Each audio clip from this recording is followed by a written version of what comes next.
सोने की फ़ी तोला कीमत में एक बार फिर 500 रुपये का इजाफा।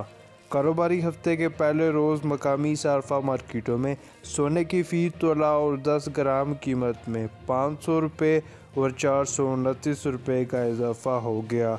कीमतों में इजाफे के नतीजे में कराची, हैदराबाद, सक्खर, मुल्तान, लाहौर, फैसलाबाद, रावलपिंडी, इस्लामाबाद, पेशावर और क्वेटा की सार्फा मार्केटों में फ़ी तोला सोने की कीमत बढ़ने के बाद 1,17,800 रुपये की सतह पर पहुंच गई, जबकि 10 ग्राम सोने की कीमत इजाफे के बाद 1,95,000 रुपये पर पहुंच गई।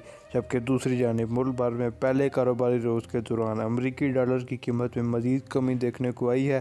तफसीलात के मुताबिक इंटरबैंक में डॉलर की कीमत में 65 पैसे कमी हुई, जिसके बाद डॉलर 191 रुपये पर ट्रेड कर रहा है, जबकि ओपन मार्केट में भी डॉलर की कीमत में 20 पैसे कमी देखने में आई है। ओपन मार्केट में डॉलर 151 रुपये 30 पैसे पर फ़रोख्त हो रहा है। पाकिस्तान की तमाम बड़ी खबरें जानने के लिए हमारे चैनल को सब्सक्राइब ज़रूर करें।